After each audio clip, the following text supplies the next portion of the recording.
I am commerce graduate. I'm not an engineer, so all the non-engineers who are worried in general about that how it will go, I would like to tell them that it's very very easy.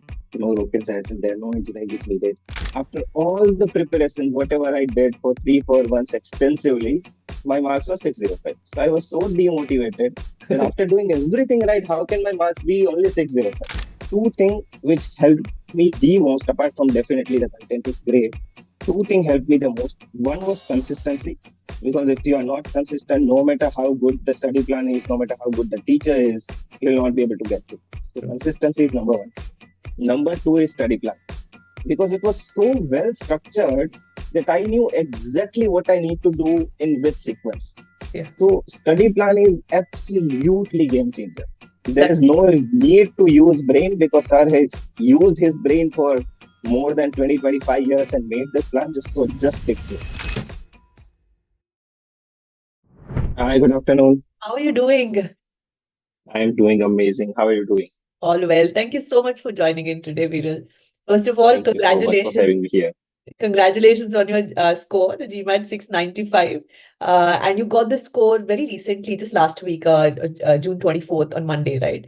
And Yes, I did. uh, and this is your score breakup. As we can see the performance section, you're at a 98th percentile, with Yes. quant at 95th, verbal reasoning at 98th, and data insight kind of deep down to 79th percentile. So Priyansha tells me this, that as soon as you got the score, you were not very happy. You thought it is a very poor score. That's what you thought. Yes, I did. But And what actually happened is, I told Priyansa that what should I do. So Priyansa initially mistakenly understood that this is not an actual score; it's a mock test score. right, right, So she asked me that I must improve it to 735. So I right. said, oh, sit, now I have to give it again, and I registered also on the spot. So I have one more exam due on 13th of June. So I don't know how it will go. But then later on, I understood from Priyansa itself that it's a good score. Right. I mean, do you see this on the right side? Your score, especially which is about 90th percentile, equates to a 750 score in the previous attempt. So it's a really good score. I mean, if you look at this, 98th percentile and above, this is the official report that GMAT had released a couple of days ago. Yes, Right definitely. there. I got the similar mail from GMAT official as well that this is what my score means. Right, right. So, so glad that you're not retaking and you got the score you desire. So let's start with this. Give us all a little background about yourself. What are you currently doing, and how did this entire idea of the GMAT come in picture? Because we know we started almost end of last year, and how Yes, did it all began for you? sure, sure. I am commerce graduate. I'm not an engineer, so all the non-engineers who are worried in general about that how it will go, I would like to tell them that it's very very easy. No rocket science and there, no engineering is needed. So first thing is that post that I have done my MBA from IIM Raipur, but definitely it was good enough to launch myself in the India. But if I want to launch myself on a global platform, it's not giving me that edge in terms of global, right? So that's why I wanted to have a Ivy League MBA, so as to say.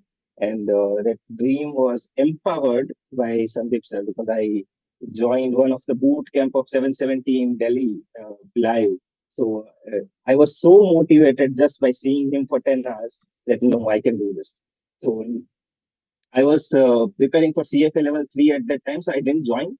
But I had decided that the day I'll get my result of CFA level 3, I'll join. So I got my result on 26th of October, and I joined for GMAT on 27th. So this was all yesterday. I also remember you're also the last minute JSS event also in Bangalore. You didn't miss out. Yes, You yes, I was there on in June live. 2nd. And we'll come to that, what part of it motivated because you gave your GMAT after that. So we'll come to that in a Yes. bit. So where are you currently working and how many years of experience do you have at the moment? So currently I have 3+ years of experience, 3.5 years of experience. I'm working in a boutique investment banking firm based in NCR. So Okay. working as a vice president in that particular firm. Perfect, perfect. So your GMAT journey started earlier this year, we can put it this way. And Yes. so starting it from your preparation point of view, obviously you got a motivation, you had a goal where to go and what you want to see yourself say next year onwards. Now, in terms of the preparation, in terms of the course content that was given to you, the study plan that was given to you? How did you find it effective and how did you manage through? Did you find it, did you stick on to the plan that was given to you? Can you just give us a little brief about how did you go through the entire course? If you recall it Sure. sometime. So I joined last year, maybe in October, if I'm not wrong. Uh, but immediately after like 15 days of preparation, I was having extremely busy day. So my workload suddenly increased like anything, and I couldn't study even for an hour a day. So it was a complete break of maybe 3.5 months in between, just after 15 days. Uh, However, post that my workload had reduced, but I had lost that touch and consistency. One day I received a mail from Sandeep sir saying that you have disappointed me. It was a mail to everyone, of course, but it was a mail in which he mentioned that he is conducting a session, and if someone don't join that session, he'll revoke all the personal Excellent. help and access. Uh, so just like any other lazy, arrogant student, I also said that how can someone talk like this? But obviously I had paid and I didn't wanted those access to go away. So I joined. And from that day onward, I haven't taken even a single day of break. What changed? So Because obviously the reason for Sir to say something so I there was an definitely intention understand. And that you had to come. right now when I look back, uh, I I feel that it takes so much courage and empathy to say this, because how does it even matter to him if I study or don't study? But it does. For some reason, it does matter to him. It affects. He's a teacher at heart, for someone, and he told that Yeah. session. He is. Like So yeah, so this is the motivation part. From that day, I used to watch reels and hours used to go in that. But from that day onward, I haven't even opened YouTube. superb. That is amazing. You So utilized this is the it. motivation. Yeah. Sorry. You utilized it. I mean, this is what Sir says, at least till the time that you give your GMAT, उस सबसे दूर रहो. You let go. That Yes, at time itself, that'll change your, the next course of action. Yes. definitely. So this was the motivation part. Now coming back to study part, uh, two things which helped me the most, apart from definitely the content is great. Two things helped me the most. One was consistency, because if you are not consistent, no matter how good the study plan is, no matter how good the teacher is, you'll not be able to get to. So True. consistency is number one. Number two is study plan, because it was so well structured that I knew exactly what I need to do in which sequence. So there was absolutely no confusion. Then what I need to do, there was absolutely no confusion in terms of how I need to do. Perfect. Yeah. So study plan is absolutely game changer. Right. Right. Super. And in terms of the And I didn't even think anything beyond that. Just read the first line in the Excel, completed it, marked it complete, then they went to second line, marked it complete, then went to third line. That's it. There that is no need to use brain, because sir has used his brain for more than 20-25 years and made this plan, just stick to it. Right. I mean, that was the ideal plan itself for all of us, for all of the students. Just follow one line and do it to the T. Don't skip any bit. Don't, you need to evaluate. If there are something which are optional, if you're 100% with it, then consider that as an optional. Otherwise, do it Definitely. structurally. But so while you were preparing, were there any section that was most challenging and any section that you were naturally good at? And how did you overcome with particular topics? Let's go maybe section wise. Let's maybe start with Sure. verbal and then quant and then Mhm. DI. So how were there any challenging section in verbal for you? So verbal was the section itself was extremely challenging, because I was not understanding how to go about it. Even after going through first basic videos, etc. Still, I was struggling like anything. My accuracy was below 50%. Right. If I marked 10%, I was getting six of them wrong. Even in CR as well as RC both. Okay. So, in CR, I was not even understanding that what you were trying to ask me. That if I need to strengthen, how do I strengthen this? So all the five sentences used to look correct to me. So that was where I started from. Uh, in terms of CR, I would say that the technique is absolutely amazing. So the techniques are the way he asked us to think, the way he asked us to analyze the SCT, the negation technique. All those techniques are absolutely amazing. It made CR like quant. So it made CR so formula based that after a certain point of time, when I used to read the question, I knew what option choices are going to they give and what will be the right option choice. So I reached to that level, thankfully. But yeah, it needs so much of practice. In RC, I understood the octave, I learned the octave, but it was somehow difficult for me to implement because whenever sir used to say that 90, more than 90% of RC is all about verification. Correct. But the problem I was facing is whenever I go to verify, I was exceeding the time like anything because I had to read so much again. But one thing helped me the most in RC is long sitting and LSAT papers. Right. So because in that you have so little time and you have so much to read, you get acquainted to read a lot and retain. So if you don't retain anything, just verifying from the passage and not from the memory is always time consuming. True. True. So in VA, long sitting and search technique in CR and lot of practice. Lot of This is what helped me a lot. So going to the quant, was it always a strong suit, a strong, let's say, section for you in your preparation before you started? How did you see it Yes. before and So during? quant I was extremely confident with, or maybe so as to say overconfident once I joined, because the part of quant I was very, very confident was arithmetic. So Right. I was like, the whole of a quant I can manage very, very easily. But when I actually started attending or watching the videos, I understood that arithmetic is just one third of it. Then there is numbers, there is algebra, there is PNC, there is so many, there is inequalities, modes. So all those items are absolutely alien to me. I have never seen those and how to go about this. Even I have done my MBA from IIM Raipur and I have given CAT, but CAT is very, very selective. You just need to make few questions right. So I made a preparation accordingly to make few questions right from arithmetic. That's it, and skipped all other subjects. But GMAT is so different that you have to learn everything. Right. So my confidence broke very soon after I reached the third video lecture that okay, the quant is also something which I need to put effort in. So I solved all of 700 to 800 PDFs which sir has given. That's like And the Bible. after that it was like no brainer. That no, now you don't need anything once you're good for it. Yeah, but surprisingly, you've done really well in verbal. I'm assuming you practice a lot for verbal. I did practice a lot like it. And what happened in DI while preparation and while in the exam? What happened? Was it too difficult to understand, or was the portal sufficient for your practice?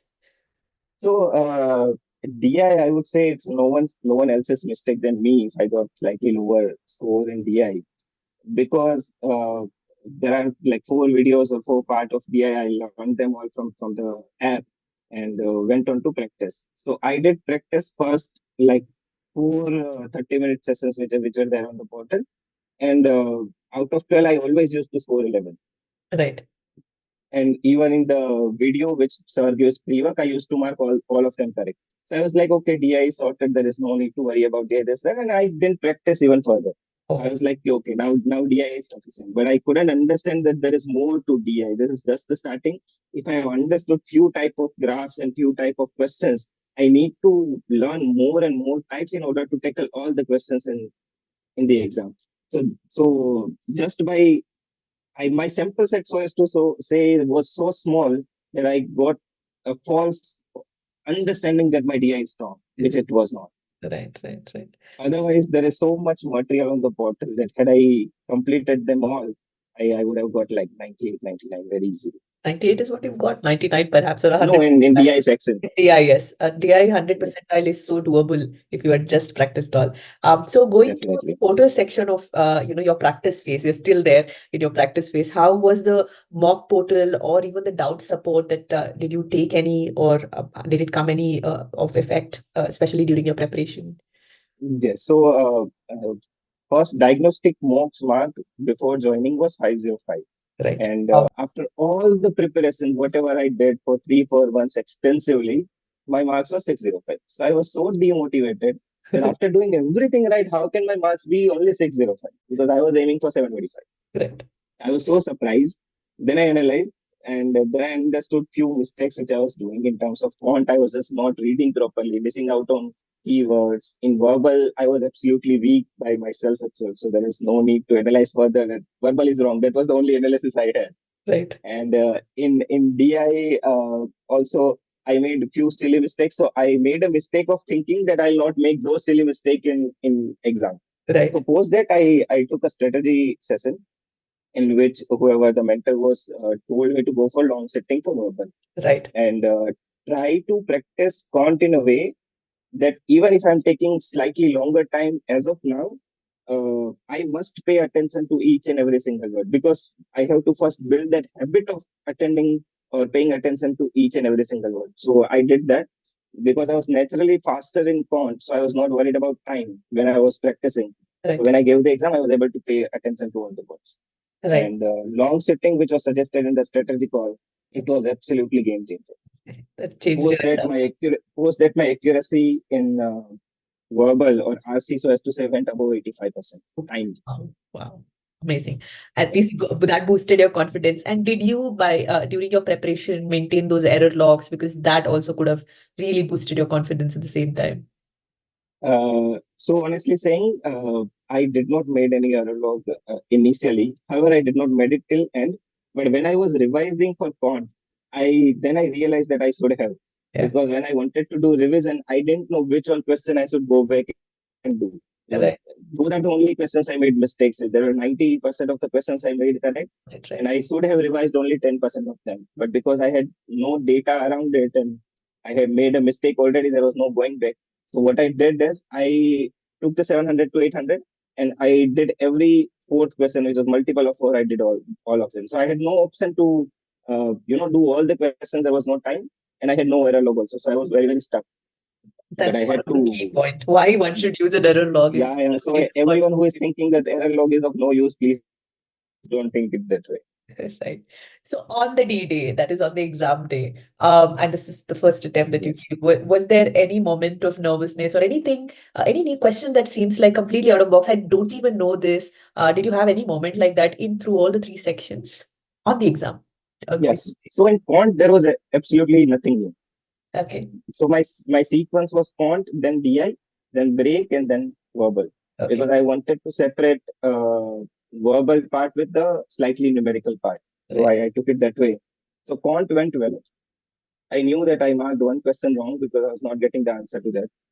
But when I completed I knew that I have like slightly messed up in DI. So I went for a break. I drank water a bit and then calmed myself down that, okay, now we have to cover up in VRC. So that's the only way to go about this. In terms of questions, quant, there was nothing new, absolutely zero new. So whatever has been taught, all of the same question with the different numbers, all of that. So nothing new in quant. In DI also, I wouldn't say there was anything new, but there was one MSR question which took me off guard because so far I haven't gone through all of the practice in the portal. But whatever I had gone through, MSR was always based on number. At least two of the three questions were based on the number. Correct. But this MSR was completely of a VA type. They are asking strengthen, they are asking weaken, they are asking like conclusions, this, that. So there was no number in whole MSR passage altogether. So Right. I was like, okay, how can this when I initially, but later on I was able to recover from that shock and went ahead. So in DI, that was a shocker for me. That how can a MSR question cannot contain even a single number in the passage also. Correct. That Correct. was slightly shock to me. In verbal, absolutely no. So every passage was I got one long passage by the way. So the one passage was very very long, maybe like 400 words or something, 380, 400 word kind of passage. But that was also not a shock because I had done long sittings. In the practice also, there are so many long passages we have practiced. So shock part was not there, but slightly my VS had become difficult due to that long passage. Right, right. So, great. I mean, now that the exam is over and you have the score and you don't have to retake what you initially thought. So what is the step for you next as to where are you looking to apply to? Have you already started having conversations with our admission team? Do you want that kind of a support? Or you already have your profile in mind and you're applying for the round one deadlines? Where is the next step for you right now? So the next step is I'm going to apply for 4 or 5 different schools that for sure, and then I'll consult with all three and Uh, team to right. understand if I should be applying anyone else. So in terms of services, Have I already had a chat with all three on mail, and I have said that I'll do the formalities by the weekend. So I'm going to take the services for sure, because once you had extremely delightful experience in one part of this, there is no need. to think about anything else when you need the second part help. So when I came to GMAT, I was absolutely new to it. I didn't even know how many questions they do ask, how many sections do they have. Absolutely zero information. I did no research because that was not needed. I did no research in terms of how a mark I should target or for which school, how many marks are needed, etc. Because all those are time wasting. So I always say, just follow the plan, get maximum what you can. So I just did it. And for next step also, I'm going to do that only. Just follow whatever plan O3 suggests and target round one. Whatever best I can do, I'll do, and I'll see what results are. I Yes. don't need to use my brain. So that's the best part about top. We Right. don't need to use our brain because through extensive years of experience of you guys, whatever you have learned, you just give it to us. So we are better off not using our brains, at least not much. So there's one thing about Sandeep sir and top 1%, but Sandeep sir more importantly, because this institute is not just about, preparing for GMAT, extending, Yes. so my conversation going towards the Jetset speaker program that you attended, just Mm-hmm. a quick touch base on what happened there, what actually, that was a one day, entire 9 hour of session. I don't know if you did sit through all entire day, but if you Yeah, did, yeah, I said to her. what was that one thing that you took from the session for your personal life and one thing that you took it for the GMAT preparation? It was 9 hours of Sandeep talking, and it didn't talk about GMAT per se, right? It was a No, small he didn't. examples that were there, but I'm sure there must be some things on a personal level that you might have incorporated that would have helped in your preparation. Yeah. So first of all, it was a big decision to attend Jetset speaker because there were two, three big dilemmas because I was going to give my GMAT on June and obviously weekends are prime time when you're able to give time to your studies because 8, 9, 10 hours of studies you are able to do only on weekend. So it was Sunday, so I stay in Delhi, so I have to fly on Saturday. Right. So Saturday is also gone, Sunday is also gone. On Monday I'll be coming back, so Monday is also gone. I have to take leave also. So all of that are there. But I had heard Sandeep twice live, but both of them were about GMAT, right? So I had attended two GMAT boot camps. Uh, one was not specifically about GMAT, one was about like getting into the B school, and one was about GMAT. So hearing Sandeep sir live is always a treat, so as to say. So, however, there was some trade-off, but the pros always were out, Sweet. outweighted the cons. So that was the reason why I took the decision. In terms of session, the first session which talks about trisomic storytelling system, it was so enriching experience to understand that everything can be crafted because earlier I used to think that some people who tells the life story or talks about whatever, they're naturally good speakers, but after hearing to Sandeep sir, I understood that it's every single thing of your conversation can be crafted. So that was the learning I got for myself, that okay, I need to learn this craft because that will help me at every step, whether be it connecting with someone on personal level or on professional level. It will help me a lot. Also in my interviews, if I get a chance for Ivy League. So everywhere it will help me. So that's why that was the one part which like was shocking, that okay, everything can be crafted. Right. Now, so essentially, I'm sure everything that has been told, bits and pieces, if you go back, you have a booklet also, you can go back and check. Yes, I have. These things immediately can be So it's implemented. always there when Oh, I'm. right It's there. Yeah. always it's always around. Actually, it's never in the bag. It's never in the cell. Oh, that's so nice to see. It's a, sudden flashback of what happened just 28 days Yes, ago. So, it is going to come back to you very soon, especially when you start your application, very soon when you start yes, writing, and when Audrey also will speak to you, it'll just hit you, what you learned and why you're learning that. So, amazing. I mean, glad that you were able to make it. And it was just the last minute. yes, I recall that you were very, you were excited and curious if you could get a pass. I said, no, no, wait, we will. We'll give it to you. yes. I need at least a few hours to make that ready for you. Obviously, the volume of Yes. students is so heavy. Okay, so going to the next part, which is the final part, what is that one thing that you would, tell all the aspirants who are just about to start their preparation or who are midway or about to close? Was one thing that they must do in their preparation and one thing that they should completely avoid in the preparation? Of course, you've said a couple of things, but to summarize, how would you go about it? So one thing, if it has to be one thing, it has to be consistency. No matter whom you are studying from, no matter what you are studying, no matter which book you are referring to, it has to be consistent. Otherwise, you read best of the book, you study best of the teachers, but you will not get through if you are not consistent. Because after 5 days of break, this exam will look alien to you, that what they are talking about, right? So Correct. consistency is the key. There is the one golden word Sandeep sir has always taught us, and I have thankfully imbibed. Uh, and one, if I say, don't be overconfident in anything. If you are confident about particular section, then also give sufficient practice. Otherwise, you will be caught off guard in the exam. True. So this is the one do and one don't, because everyone will be strong in some or other section, and they'll pay very, very less attention to that subject, and then they'll mess up in the exam. True, true.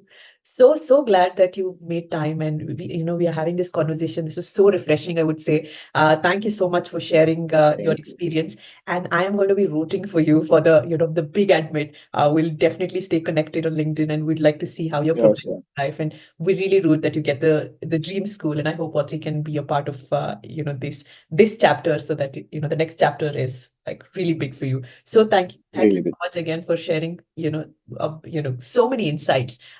And all the very best, leader. Thank you. Thank you. Thank you so much for having me here, and thank you for making this journey so easy.